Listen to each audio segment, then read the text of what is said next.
It's time for a Big Blue Kickoff Live. Nobody can ever tell you that you couldn't do it, because you did. On Giants.com. You know what I saw? New York Giant pride. And the Giants mobile app. 17-14 is the final. One touchdown, we are world champions. Believe it, and it will happen. Part of the Giants Podcast Network. Let's go out there like a bunch of crazy dogs. Have some fun. And welcome to Tuesday's edition of Big Blue Kickoff Live here on Giants.com, as well as the mobile app. For those of you watching on YouTube, Lance Medow with you, riding solo for the time being. I may be joined by a co-host. Who knows? It's a little mysterious today as we move along here on BBKL. And, of course, it's presented by Cadillac, the official luxury vehicle of the New York Football Giants. Multiple ways you can interact with us here on the program. You give me a ring, 201-939-4513. You could also interact with us on social media using hashtag GiantsChat. I'm at Lance Medow, one word, last name, M-E-D-O-W, as we welcome you into the Giants Podcast Studio presented by Hackensack Meridian Health. Keep getting better. So a lot to unpack and unravel with respect to Sunday's heartbreaker in Dallas. We'll also start to look ahead. Brian Daboll spoke to the media the other day, as well as Wan'Dale Robinson and Javon Holland. No major takeaways. Daboll said he wasn't going to update any injury news until he meets with the media on Wednesday, so there's nothing to provide from that standpoint. Clearly, the most notable development is Darius Muasau, backup linebacker who was replacing Micah McFadden, suffered a concussion, left early in the game, so he in all likelihood will be in concussion protocol entering this week's contest against the Kansas City Chiefs. I know Paul and John covered a lot in terms of their perspective from the game yesterday. I want to weigh in my thoughts in terms of what led to the 40-37 loss in overtime. And it was a back-and-forth affair, and I think it was a huge step in the right direction from an offensive standpoint with respect to the tally and, most important, the explosive plays. But one of the things that Brian Daboll emphasized on his media call the other day, and I'm a big proponent of this, and I think if you look at the difference between the opener against the Commanders versus what happened against Dallas is it's matchup-driven production. The idea that, well, the explosive plays are here this week, so therefore that is going to be an indication of signs yet to come, I wouldn't go so far. I think the Giants, and they deserve credit, took advantage of a Dallas secondary that is hammered by injuries, was down one of its best corners in Deron Bland, and clearly had miscues across the board because the bulk of the Giants' deep touchdowns, and this is not taking anything away from them, you have to capitalize and take advantages, they were running straight lines, uninhibited. No cornerback, no safeties, disrupting routes at all, and Malik Neighbors, Wan'Dale Robinson, straight to the end zone. Russell Wilson, we know his MO is the deep ball, and they were able to capitalize. But Kansas City doesn't have the same personnel as Dallas, nor do the Chargers. So to assume that that's going to be a staple every single week, I don't know if I would necessarily go so far. But a huge positive sign in terms of the explosiveness on offense. However, a lot of that is overshadowed by penalties, and a lot of them over the course of the game. As John Schmeelk joins me, we teased you off the top. We said it's possible there would be a co-host on this program, and we delivered on that front. But as John gets settled, one of the biggest storylines from this game is clearly the 14 penalties for 160 yards. And I made a whole list of them, and I broke it down on social media if you want to check it out. And really, how many hours did that take you? Across the board. It took me quite the lengthy time to get through that, John. Especially for both teams, because both teams had plenty of penalties. Dallas had 12, so they weren't necessarily innocent in all of this. But at least from the Giants' perspective, which our audience is far more interested in, you had 7 on offense, 6 on defense, 1 on special teams. 9 came in the first half of the 14 that were accepted. 6 were on the opening drive.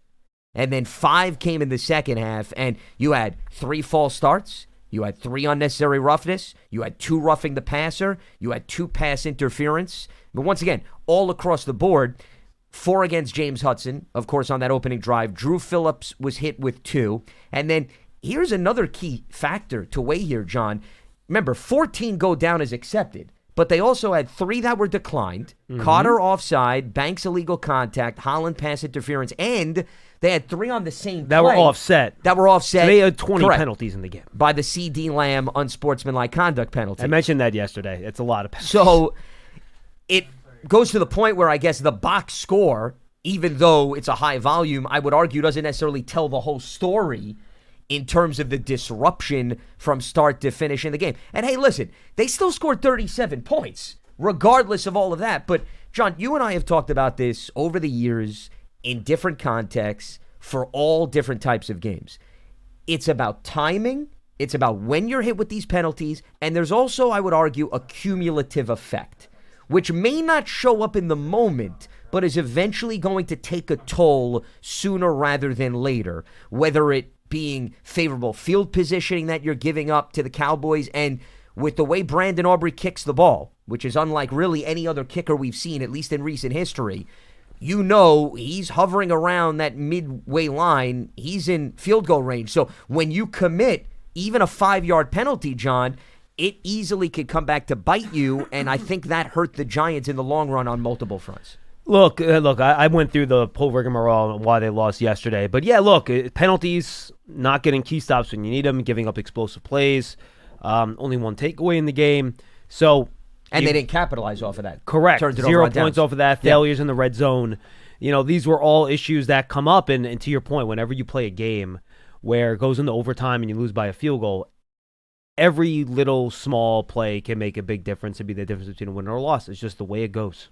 Yeah, and that, unfortunately, is the fine line that really every NFL team walks. You look at 95% of games are decided by 7 points or less. So the Giants are not necessarily an exception to that rule, but this was a positive development, John, from an offensive standpoint. And you figure, I think if you go through any game, you say your offense is going to score 37 points. I think you like your chances to A, be in the game, and B, walk away with a victory. But NFC East games are cut from a very different cloth. As we know that, there's been, even though the Cowboys have dominated this series as of late, there also have been a number of close games that have come down to the wire with a field goal here or a first down there. And both teams have been on opposite sides of that spectrum. But you can't afford in crunch time to make those mental mistakes. And the interception, unfortunately, gave the Cowboys extreme favorable field positioning. All they had to do was get a Dak Prescott run to set Brandon Aubrey up for the win.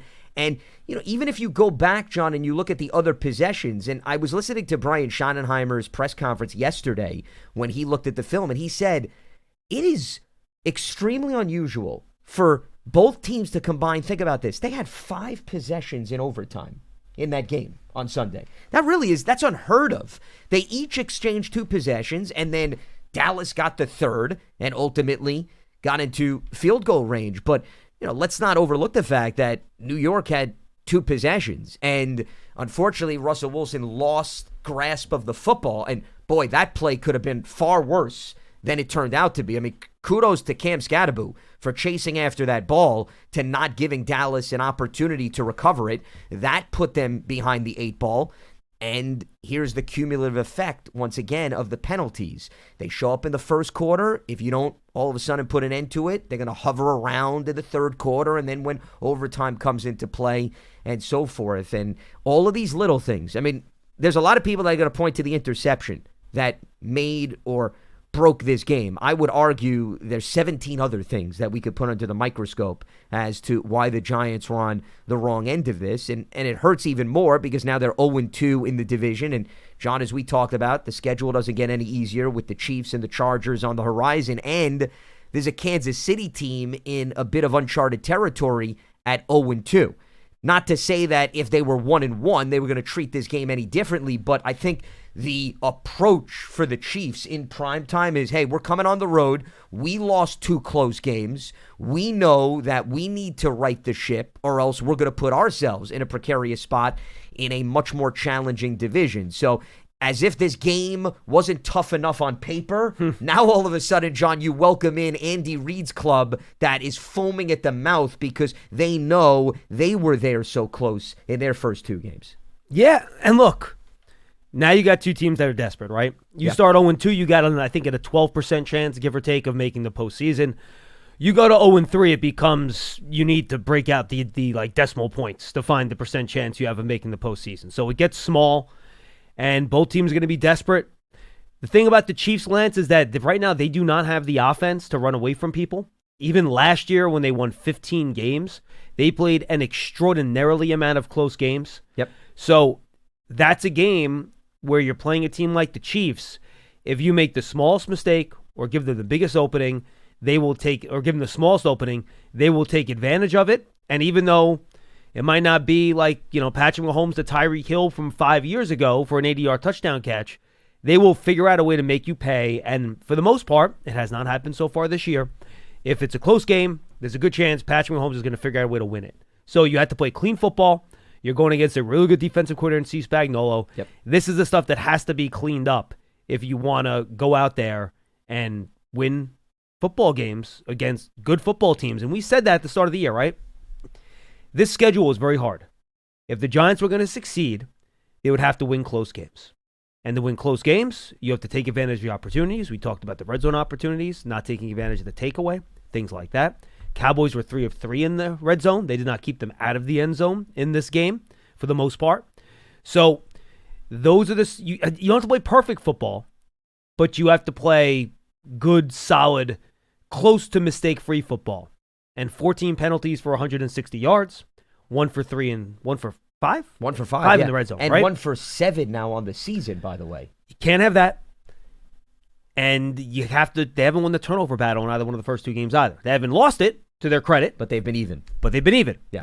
Those are the types of things that swing games. And if you want to go out there and beat a Chiefs team, Patrick Mahomes has never started 0-2 before.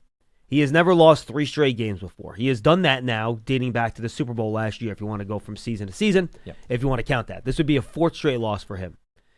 That's not what the Chiefs do. So you're going to have to come out and play a great game on Sunday to win. A great game. Not just a good game, not just an okay game. You need all 3 phases for your team to go out there and play high-level football if you want to beat Patrick Mahomes. Let's see if they can do it. One of the things I was talking about, John, before you came in, and I think this is a fair conversation here in the wake of the loss to the Cowboys, and Brian Dable touched on this a little bit, but the old cliche, and I know a lot of people are tired of hearing about it, is it's a week-to-week league. But there is extreme amount of validity behind it because you're going to go up against different defenses. I'm glad you brought up Spags. Spags, as Giants fans know, has a tremendous track record and is very crafty. And even though their offense, Kansas City, is in a sort of feel-it-out process, their defense still has done a really nice job against the opposition. Excellent right? unit. Yep. Okay? They could get pressure. They could bottle you up. And they could even keep a team like the Eagles on their toes. So you can't go into that Chiefs game thinking Malik Neighbors and Wan'Dale Robinson are going to run straight lines beyond the Chiefs secondary. And I think that Chiefs defense is far more beneficial from continuity, okay, because they've been together much more so than some of the Dallas personnel. For sure. And I just think they're a better textbook overall defense because Spags, once again, has been pressing the buttons for the last few years. Matt Eberflus is brand new. So you talked about not making the mental mistakes. You talked about finding a way to win the close game, play that near-perfect contest. But you also can't roll over and say, well, the Giants are going to be toying with 30-some-odd points against Kansas City. And if you lower, John, the point tally, then that margin for error. It's smaller. Right? That we were just talking about. Correct. Forget smaller. I mean, you get to the point where it's a minute amount is what I like to refer to. And again, I'll do this more with Casillas on Thursday, and I haven't looked at any of the advanced numbers yet or anything, but I know enough about Steve Spagnuolo to know how he approaches these games. And I'll have to look to see how he did against Russell Wilson in his 4 games when he was in Denver, when he played the AFC West those 2 years. I have not gone back and looked at it yet. But here's what I know about Steve Spagnuolo. He is going to pressure the quarterback. If he can't get there with 4, he's going to bring 5. If he can't get there with 5, he's going to bring 6. If he can't come there with 6, he's going to bring 7. That's what he does. He will blitz 0 you. And I think what helped set Russell Wilson up for success against the Dallas Cowboys last week is Matt Eberflus does not blitz. I think he had 6 or 7 blitzes in the entire game and 45 dropbacks for Russell Wilson, whatever it was. And that allowed him, without the Cowboys having a dominant pass rusher because of the trade of Micah Parsons, to sit back there and be pretty comfortable in the pocket. The Giants' offensive line did a great job blocking Dallas's 4 rushers for most of the game. But on the one Russell Wilson interception, what happened on that play? He got pressured. Yep.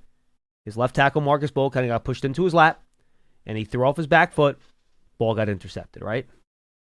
Wilson on Wilson, by the way. Wilson on Wilson violence. Yeah. Absolutely correct. After Wilson, the other Wilson did a lot of violence to Donovan Wilson earlier in the game, throwing balls over his head. Correct. Yeah. So now, can Russell Wilson, and we talked about this in the offseason, Lance, I gave you the numbers when we were on the show together.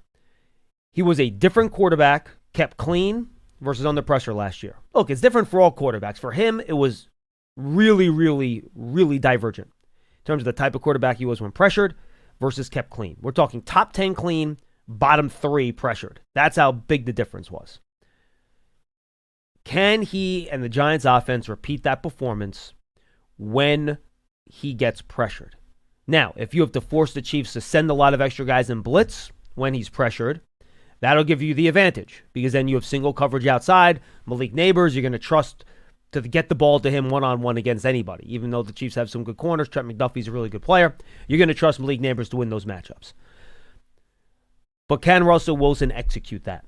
And I think that, to me, is the biggest challenge this week. When the Chiefs bring their blitz packages, and trust me, they're going to bring them, can the Giants' passing game function the way it did against Dallas, who failed? You look at Dallas' pressure numbers in the game, they were okay. Like, overall, I think they were over like 35%. You watch that game, you didn't feel pressure from Dallas. It was over not the course overwhelming of that game. at all. Yeah. I'm starting to be a little leery of some of these analytics websites and their pressure numbers because I feel like they were more accurate 2 or 3 years ago. Different sites use different metrics on it. But you watch that game, and you just don't have a feel that the Cowboys were really in the backfield bothering Russell Wilson much. Well, guess what? Chiefs are going to bother him this week.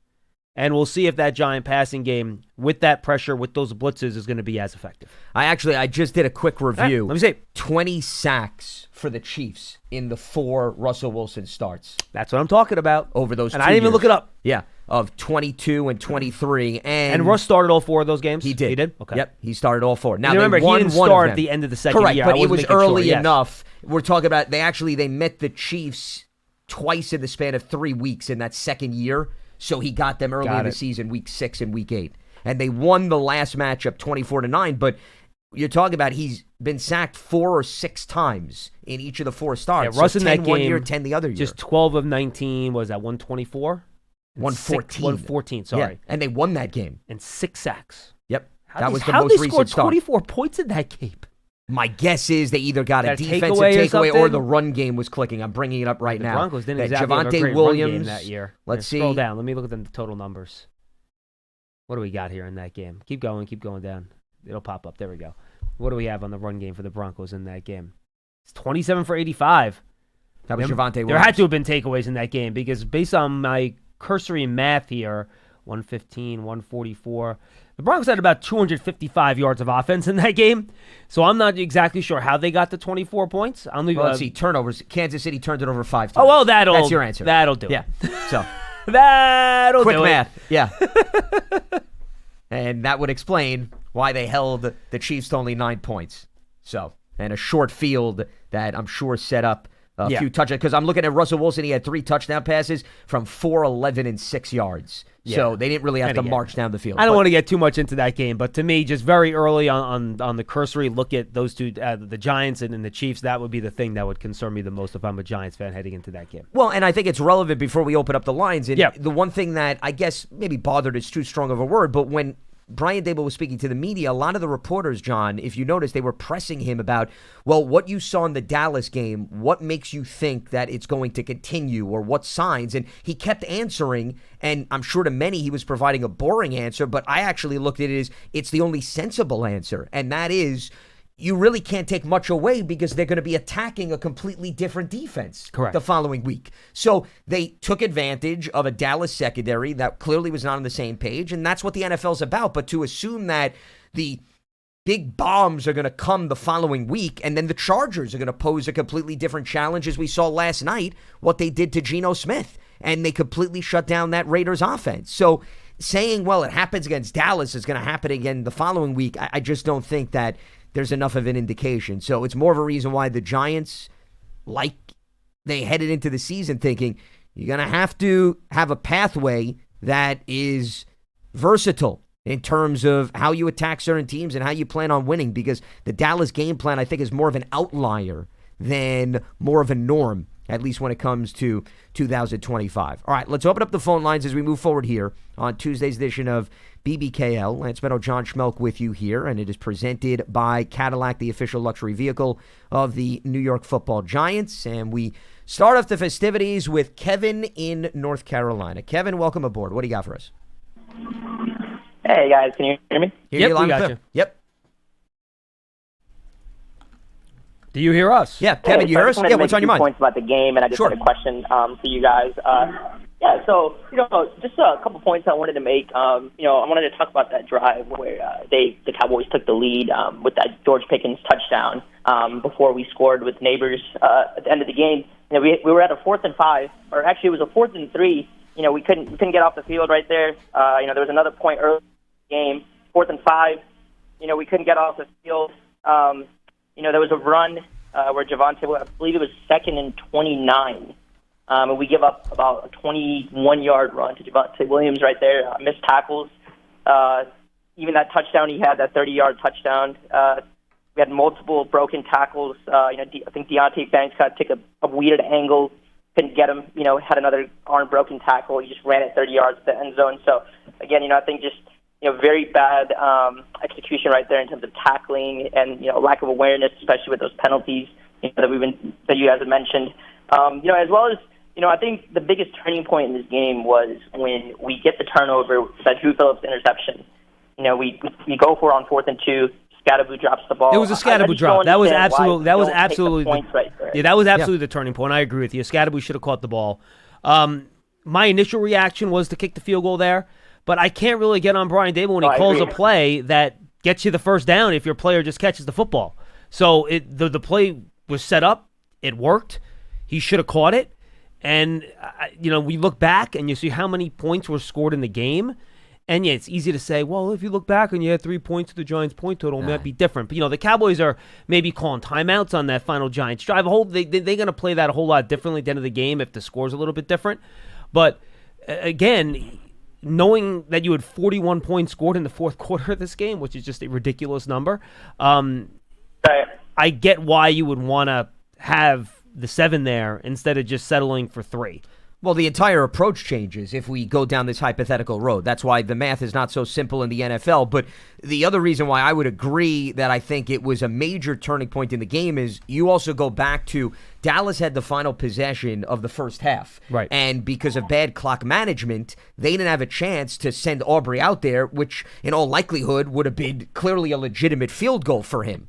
And once again, we could play basic math. It doesn't mean Dallas wins in regulation. The whole point is they could have very well had a chance to double dip, John, is what I'm getting at, right? You give them points at the end of the second quarter, then they know they're getting possession back to start the third. So they didn't get points at the end of the second. You took away a possession to start the half, and then what happened? You walk away with no points, and then they wind up responding with a 6-play, 90-yard drive. So just in terms of the flow of the game, it was almost as if, to use the famous Denny Green quote when he was the Cardinals head coach, we let the Cowboys off the hook. And that's exactly what happened, I think, from the end of the second quarter to the early mid-stages of the third. Yeah, definitely. And I just wanted to make one more quick point Sure. and then a quick question. I'll take it off the air. And then look at that last drive right there before it goes to overtime. And, I'm sitting there watching the game with my dad, and, I'm seeing the position that Okereke and Belton are in, and I'm just wondering to myself, why are we giving them that much cushion and space to just throw the ball down the field? Hit Ferguson right there when we know dang well they have the best kicker in the league. I just don't understand why we were just playing so soft, coverage right there and not, just being more aligned with tightened spaces to not give up, a 20-yard pass down the field. Let it come underneath, make the tackle, walk away with the victory. And then my question that I had was, I think Marcus Bowe played, really well this past game. And, if Andrew Thomas isn't ready, even if he is ready, but they kind of, iffy with him, not 100%, would you, sit him another extra couple games because Bowe played well, or would you, would you want him out there if he's ready to go, but not even 100%? Like, let's say if he's 80 or 90. No, and, that was all I have for you guys today. Appreciate the phone call. Kevin, good questions. Look, I would treat Andrew Thomas the same way I did before. You bring him back when he's ready. When you have a guy coming back from that serious of an injury, Lance, that, they signed him to a big contract. They want him here long-term to be their all-pro left tackle, Pro Bowl left tackle. You bring him back when you're confident he's good to go and can recover well from these games so you can have him every week. And whether Bo plays well or somebody else doesn't play well, I think that's what you have to do when you're in this situation. So I don't change my strategy on that. I do think Bo would start next week if they need him, and that's the punishment to James Hudson, never give the young guy a chance to play, right? And that's what he did, the old Wally Pipp situation. Sure. So that's kind of how I look at it here. And then on the other side, it was bad defense on that play. I don't know if it's execution or that's what I doubt that's what Shane Bowen told them to do, to drop back all those yards and give up a field goal. But yeah, the defense on that play has to be better. It certainly has. I mean, on the flip side, I thought Dak made a really great throw between, at least, it may have not been tight, but there were 3 defenders in the vicinity in which Ferguson secured that. And we know, going back, listen, when Jason Witten was running routes, okay, for the Cowboys, they ran a similar one. There was actually a game, and this is not to pour salt in the wounds of Giants fans, when Jason Witten caught a game-winning touchdown. John, if you remember at the end of one of the games, I forget which year it was. So, that's a signature Dallas Cowboy play. Whether it is Mike McCarthy, Jason Garrett, Brian Schottenheimer, you name it, Tony Romo, Dak Prescott, they lean heavily on the tight end over the middle of the field because of the size and the role they play within the offense. So, I mean, I look at that as, I think you could say, hey, tighter coverage, but at the same time, that was a well-executed play from an offensive standpoint. And let's face it, Brandon Aubrey, he probably was going to make that field goal from 70 yards out. If you look, that had a few more yards in which it went over the crossbar. I mean, that's just the type of leg that this guy has. Doesn't mean you don't want to make it easier on him, okay? You want to make it more challenging, but if you watch the landing spot of that kick, even if Ferguson caught the ball 3 or 4 yards, a little bit further up the field, closer to Dak, I don't know in the long run if it really would have made or break the outcome of that game. Let's head back to the phone lines. We got another Kevin, Coach Kevin in Arizona with us. What's happening, Coach Kevin?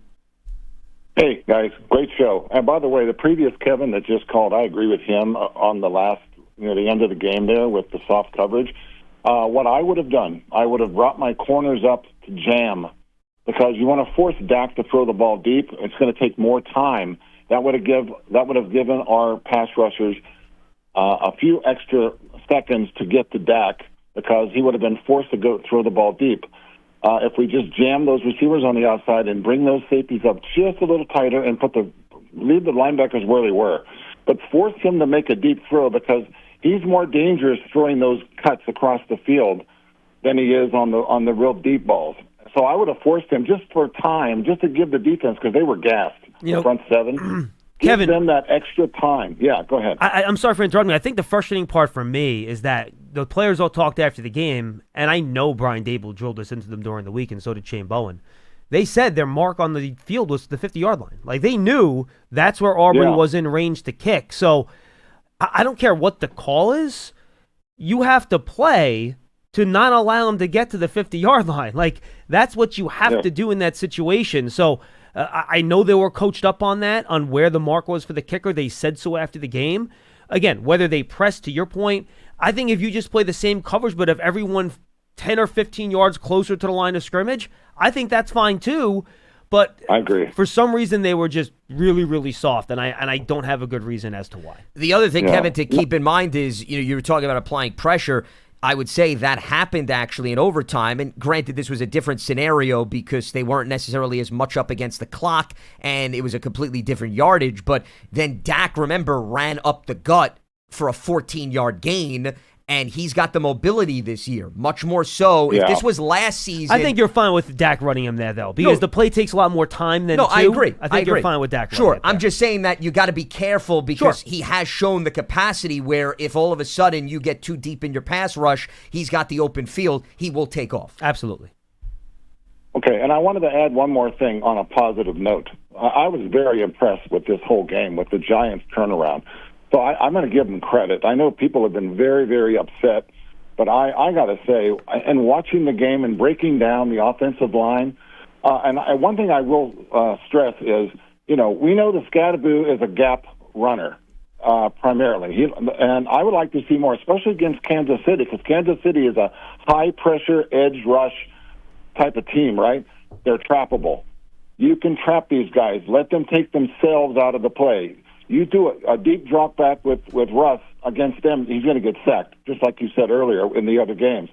You got to play up tight, and you got to use the trap and trap those guys coming. When they come, let them come. Pull the guard from the other side and kick him out. Run counters with the inside game. On the outside game, that's where you bring Tracy in and the other backs to run the zone runs. You run your zone runs with the speed guys, but on the inside stuff, the gut stuff, you run gap, and you run traps. And you trap these guys, so the more that they keep charging up there against our offensive line, let them come. Kick them out, and then let Scout just go right up behind that kick-out block. And he will make a ton. This is exactly what he did at Arizona State, and that's the same thing. This is how you beat Spags. You beat him on his aggression. No, Kevin. Against him. No, Kevin, I don't disagree. They tried to run a bunch of traps in the beginning of the game against the Commanders in Week 1, and they did not execute them well. Granted, they did not really execute much well on the offensive line in Week 1 against the Commanders, but Right. They did try that, and yeah, I'm all for that. I think the Giants this year, the run they still run the most is the dual run. I think that's what they feel best about when you have the two double teams and you kind of let the running back pick the hole. But yeah, it would not surprise me. They have every run in their bag. They practice all of them. So yeah, I would not be shocked to see a couple traps early. Maybe some screens too, right? If you catch them in a blitz or two, you can catch them on a screen pass. Screens to the flats also. Let them guys penetrate and have Russ just flip it out to the flats. Exactly. That was my next comment. Yeah, I mean, that to me, I think, seems more practical. I appreciate the phone call, Kevin, especially Good stuff, Kevin. Good call. since you had the first two teams that went up against the Kansas City Chiefs. I was just looking over their numbers. They did a pretty good job. I mean, Saquon, I'm looking at his numbers. He had 2 catches for 6 yards. So they didn't allow him to be as dangerous from a receiving standpoint. And then they played the Chargers, remember, in Brazil. And actually, that was more of the Justin Herbert show. I was actually surprised they didn't run the ball as much. It was all receivers. Hampton had 2 catches for 13 yards. So neither one of those opponents for the Chiefs utilized their running backs, as the last caller was pointing out, as receiving threats. And I think both teams have players that could catch the ball out of the backfield. The Giants have the personnel too. It'll be interesting to see whether or not perhaps New York would attack that way and have more success. And also just from a running standpoint, maybe I wouldn't put so much stock in the Chargers, because I think a big part of the game plan was we're going to attack Kansas City through the air. But when you look at Philadelphia on the ground, 34 carries, 122 yards, but under 4 yards per carry, which to me is far more important than the volume of the runs and how much yardage they had. Let's head back to the phone lines. We got Edgar in Arizona with us. Edgar, welcome aboard. What do you got for Edgar, us? what's up? Edgar going once. Edgar's a great name, too. Edgar going twice. Edgar Martinez, excellent player. Edgar, check swing. Yep. Can you hear me? Oh, there we go. I don't know. He foul-tipped the last check swing. Boy. He foul-tipped the last check swing, All right, lads. we'll allow it. We'll allow it. It's early in the season, so we're still getting our act together. Edgar, what's up, Ed? I appreciate it, guys. Hey, John, I called a few weeks ago, and I had said that I was interested in maybe moving Bo at right guard, and when Thomas came back, and you guys said he wasn't ready. I'm lucky enough that I'm old enough that I've seen all 4 Super Bowl champions of the Giants from '86. And one thing that all those teams had in common is they can run the ball. This team gets no push in the middle of the line. I know we can't get a free agent or a stud. We got to deal with what we have. I still like the idea of putting Neal and Illuminor at the guards and put Bo at right tackle when Thomas comes back. What do you guys think about that? Well, Edgar, it's funny. I had this conversation off the air with somebody here. Nobody upstairs, someone down here in our production department, so I don't think it's anyone important. And I posited, let's say Andrew Thomas misses 2 more weeks, right? Again, okay. I don't know if that's going to happen or not, but let's say he does. And let's say Bo plays well in those games, and he looks very good. Do you at some point consider, and you will not find a bigger Jermaine Illuminor fan than I am. I think he's fantastic. I think he's having a great year at right tackle. For all the Giants' offensive line issues, he has nothing to do with them. Right. He has experience playing guard. Would you consider moving Bo to right tackle where he practiced a ton in the offseason, and then, shifting around however you want to shift around the guard center spot. And I would think about it. I don't think you could put Bo at guard just because he didn't work there much in the summer, and I don't want to position switch a rookie. I don't think that's fair to the rookie. You want to keep him where he's been practicing most of the time.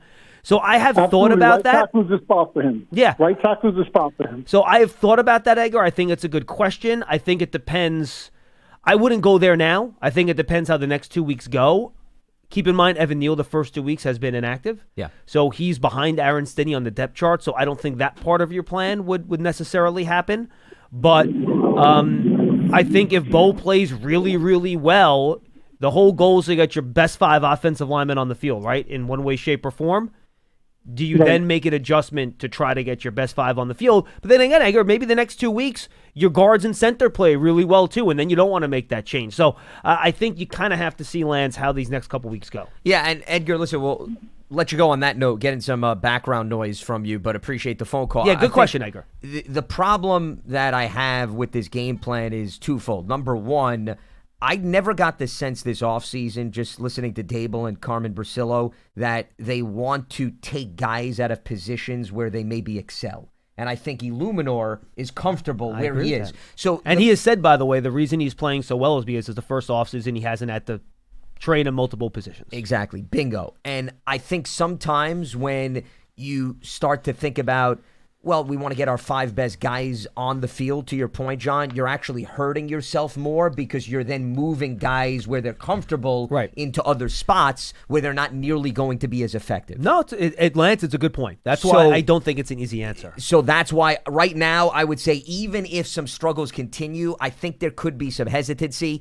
You took the words out of my mouth. I think anyone speculating about Evan Neal, all you need to look at is the fact that he's been a healthy scratch. And when players are healthy scratch, I think you at least get an idea of where their current status is in the eyes of the rest of the roster. Now, guys can make leaps. It's possible. But I wouldn't necessarily brace for that to happen overnight. Yeah, I wouldn't worry about the depth chart on the website. I would look at who's inactive on game days. Without a doubt, because that makes the ultimate statement. And let's put it this way. After the way the Giants' offensive line, John, performed in week 1, you could argue it would have been easy for the coaching staff to go into a room and say, okay, what do we do to revamp this whole thing? And Evan Neal, who is now transitioning back to guard, wouldn't that have been an attractive, sensible plan to at least maybe consider moving him in? And they didn't go there. Now, again, and if we get to the point where after another week or two, like it looks more like week 1 than it does in week 2, and Russell Wilson is getting the you-know-what beat out of him, and you feel like you have to make a big change in order to make the unit functional, then we can have that conversation. But to Lance's point, Edgar, I'm not there right now.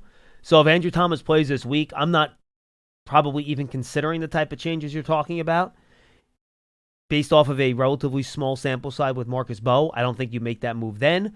I think you need to see how it plays out. But like if Thomas is back this week, I think you're going to see the same 5 guys out there that you saw at the start of last year. And the other thing related to this, John, is... And you should, by the way, I think, too.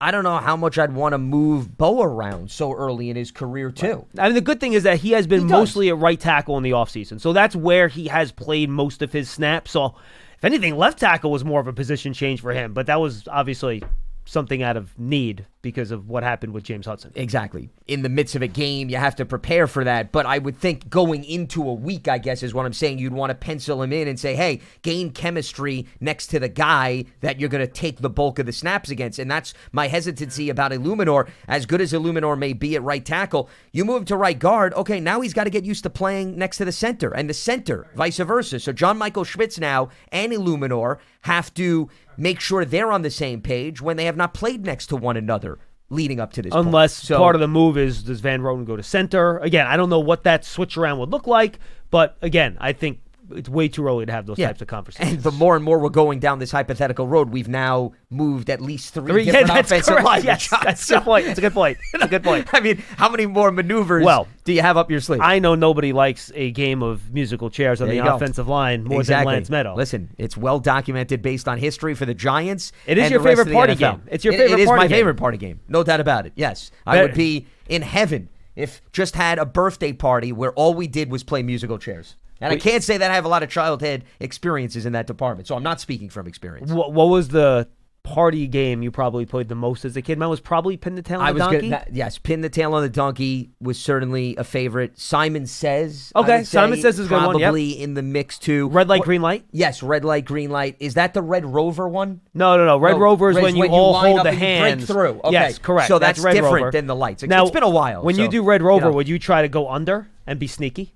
No, I use my power flex. And how'd that I was work out North for and you? South runner. Well, I mean, we're talking about, colleagues or, fellow little individuals. Second grade colleagues. Yeah, we were very formal. We had a very formal birthday party. I referred to them as colleagues.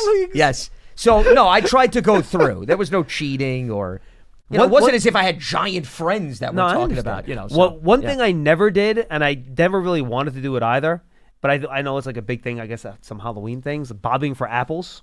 That was never something that seemed. I never really wanted to, stick my face in a big bucket of water that other people were also sticking their face in.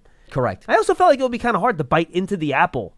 Like, that's the whole point, right? You're supposed to bite into the apple, and that's how you bob it out. Or you're trying to get the stem and pick it up by the stem. Yeah, which actually, the more and more you think about it, it's a brutal game for little kids to play when their teeth are falling out. The baby teeth, right? About that. Right? Think about that. Why go through that? That's punishment. A 3-year-old playing that game, can you imagine? Saves you a dentist appointment. It could, true. And it maybe gets you to put something under the pillow to get a visit from the tooth fairy. No, rather than I love teasing my daughter when she gets a loose tooth. I'm like, I can just tie a string to it and just tie it to the doorknob and slam the door shut. Yeah, I can go old school on you here if you want. 100%. She does not like she that. takes the patient route, meaning she's not meshes patient with it. She meshes. Okay, meshes. Yeah, she has been. We're one of her side front teeth. I don't know if it's incisor or whatever it is. I don't know. Yeah. She's been shaking it around the last week, like waiting for it to come out. Sure. The problem I've run into, and she doesn't listen to the show, so I can say it. I'm very much against like the over gifting on like the tooth fairy stuff. Oh, so you have a budget and a limit. Yeah, so what you place on it. By the way, parents, if you're in the car now with a young child, I suggest you do earmuffs or you turn it off and wait for them to be out of the car. First, I will say that as someone with a little child. So Wait a minute, the tooth fairy's not real? Will you give them a second to mute it? I was trying to give them a second to mute it, lads. What a disappointment. You are such a bah humbug. Yes, I love that role. But please, no. Now I'm at the edge of my seat, so finish your thought. Yeah. Unfortunately, the last couple of times, I haven't had any singles, so I've had to do like $5 a tooth. Oh, wow. Which I'm not a Big fan spender. of. See? But I don't have any singles. All I've had is 5s, and you can't wait. Then the kid freaks out, the tooth fairy forgot me, and it's a problem. You should give maybe a piece of paper where it has a digital transaction fee that you'll process at a later date. Or like if crypto. You don't have cash on you. You want crypto by the Tooth Fairy? Tooth Fairy's giving out cryptocurrency now? Boy, what world are we living in if we're going down that road? And whether or not actually it holds up in value maybe 2 or 3 days after the fact. Boy, that is a slide that we slid out right there. No, these are real problems. These are real problems, real world problems. See, you think you're stressing out over Giants football people. John doesn't have enough cash to put under the pillow for a kid. No, I have too much cash. I don't have the small but there are a lot of dominations. people also in this day and age, in fairness, that don't deal in cash, right? Well, that is true.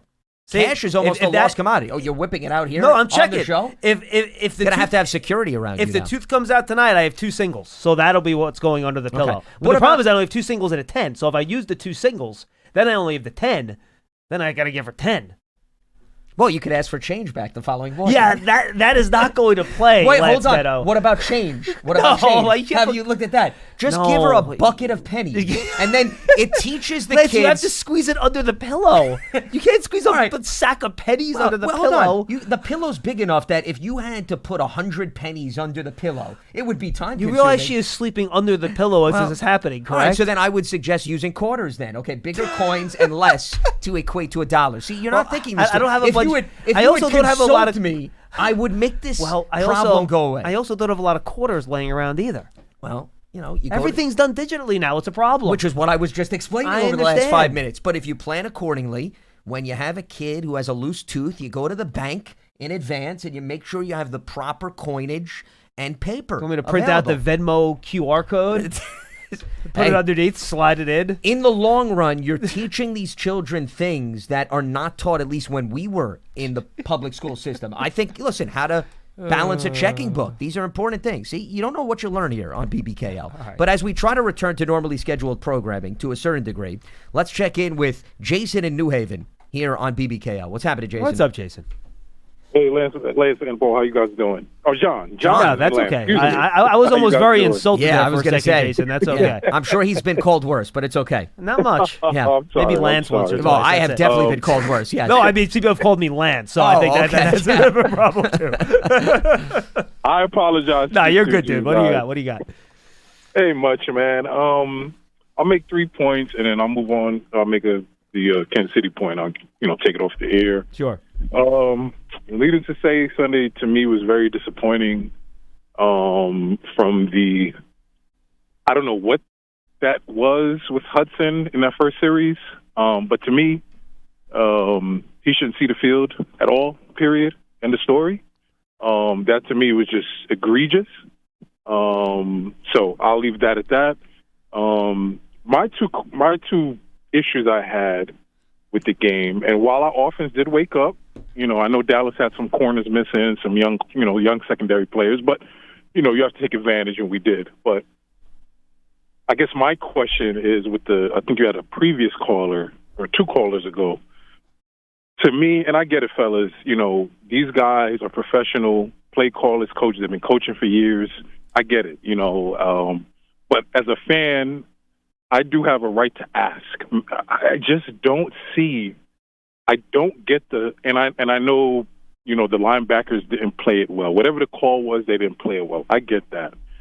But, man, to give Dak that much time to throw the ball into the middle of the field when I think it was a young gentleman from Arizona, he's really good throwing the ball in the middle, attacking the middle of the field against the defense. And to see that much cushion, man, on that Ferguson catch, it was very demoralizing to me because No, of course it is. It was a bad play. It was a badly executed play.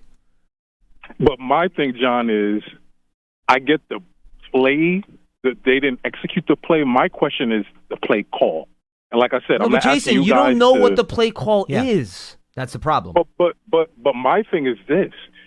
We lose to the Cowboys. Sometimes you have to take a game. And I just felt like in that situation, you pressured that. That's just my opinion. No, but Jason, right? isn't That's the whole just my point? opinion. No, but Jason, isn't the whole point of bringing in all these pass rushers that you don't have to blitz?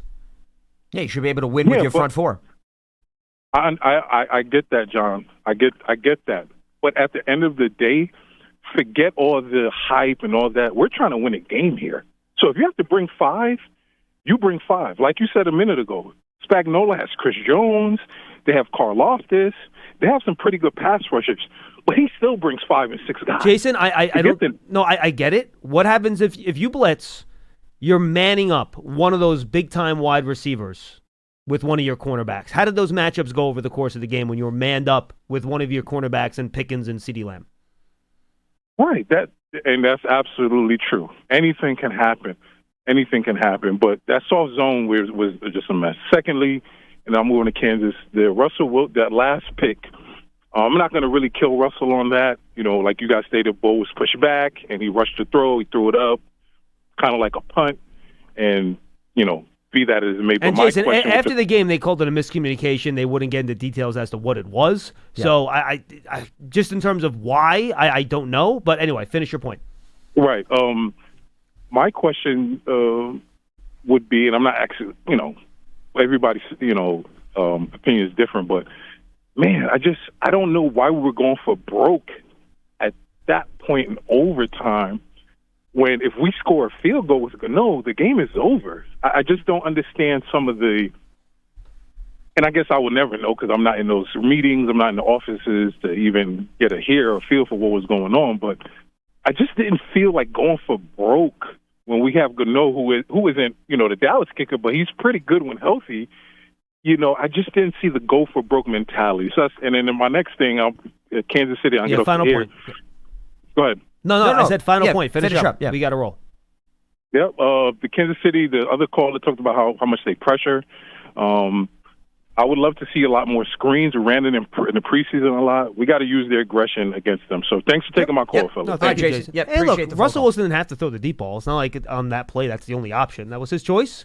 And it worked for most of the game, so I can't get too mad about it. And the Cowboys happened to play that one well. It happens. I mean, he was pressured. I looked back. It did not look like he was hit. I thought initially when I saw it, he was hit, but his arm was not hit. So he got a free release on that. It was just obviously not on the same page as Neighbors under the circumstances. And just real quick before we go to the next caller, I just brought up the alignment for that play, where he hits Ferguson. You had two receivers out wide to the right and then to the left. So, I mean, Dak still had Tolbert, Lamb, and Pickens lined up on the play when he threw to Ferguson over the middle. And by the way, 14 seconds to go in the fourth. The first line of defense at the snap is lined up at the 43-yard line.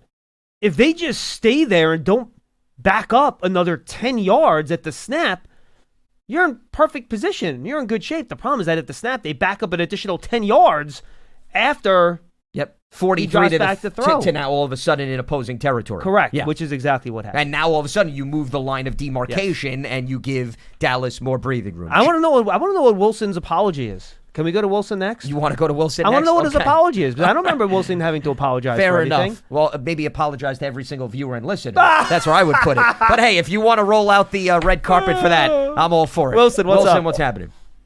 No, Johnny, hey, what's up, Lance? No, Johnny, I think you and Tiki got mad at me the other day when I called on Sunday. Did you get mad at me or just me? Honestly, Wilson, honestly, I don't even remember exactly what your point was. So, no, I wasn't particularly mad at you. Maybe Tiki was. I don't know. Johnny, let me ask you something, because I think we have you know me for a while now.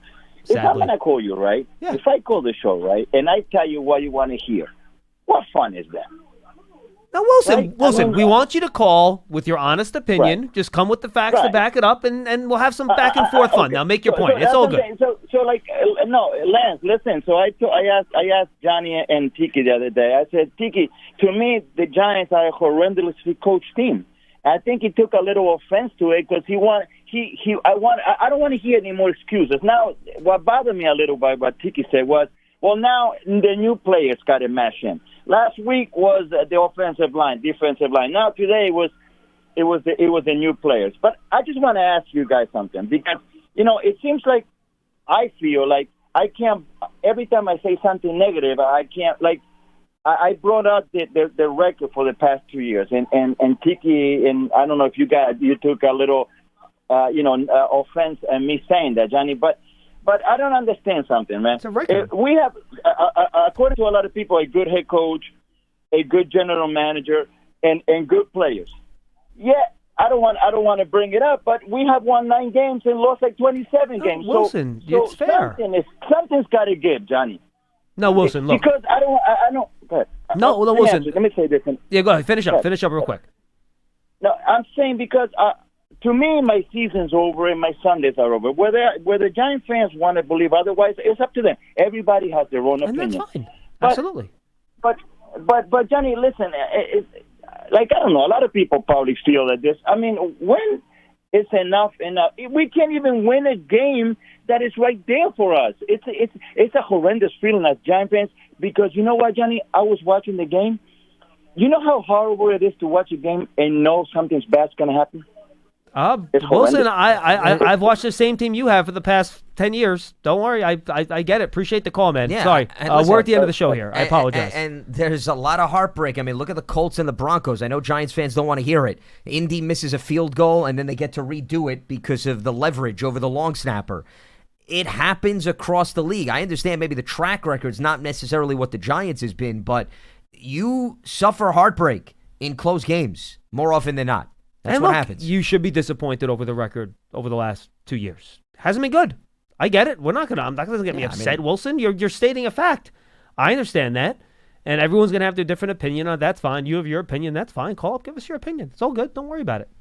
So do we have time? Yeah, squeeze it in. Okay, because I know we got a bit of a hard out, yep. but we'll try to squeeze it here. James in Harrisburg. James, we're up against the clock. What do you got for us? If I get my phone call, you can take them yourself. Sounds good. I'm on. Am I on? Yeah, you are on, James. Yep. What's happening? What's on your mind? Bad coaching, bad clock management. That's pretty much it. What was wrong with the clock management, James? The timeouts when the defense is tired. We ain't had no timeouts. When did you? Why none of our players do the get up slow. Oh, my foot. You know the fake injury to slow the game down. Why are our coaching is the coaching. No, but James, I get what you're saying, but when did you want to do that? The Giants had possession for 4 or 5 plays before that final Dallas drive. The defense should not have still been winded. What do you mean, when did we want to do what? Call a timeout? Yeah, call a timeout. Fake a timeout, fake Either an injury, one. Take like your these pick. other teams do. James, either way, take your pick. When did you want to do that? Oh, it don't matter. Like, slow it down. Our defense is tired, super tired. And then everybody wants to fire people. That's not going to help. Firing people is not going to help. It's just not going to help. All right, James. I don't Appreciate understand the the point about when you should have intentionally faked an injury is essentially what you're saying. I mean, let's not beat around the bush. That was the point that was being made. It makes no sense. I mean, before we wrap up here, I'm looking at Cowboys had an 11-play, 71-yard drive that took 1:52 off the clock. That put them up 34-30. Then the Giants had the long touchdown pass to Neighbors. And then there's 25 seconds left in the game, and it was a 4-play, 21-yard drive.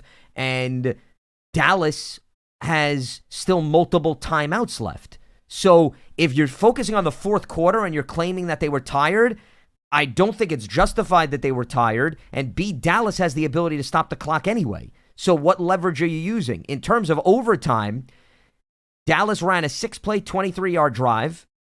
They went 3 and out on their second possession. How tired is the defense in overtime under these circumstances? I think that's where frustration gets in the way of reality and facts of the scenario. So I don't understand when players should have been doing that and timeouts were desperately needed to all of a sudden slow things down. Giants knew there was 9 seconds left in the game. Well, 14 is when the clock stopped, of course, prior to that play to Ferguson. And it wasn't as if Dallas was going hurry up every single play. So I think that's more of a frustration take as opposed to reality and what led to the outcome of the game. All right, that is going to wrap things up for us here on Tuesday's edition of Big Blue Kickoff Live.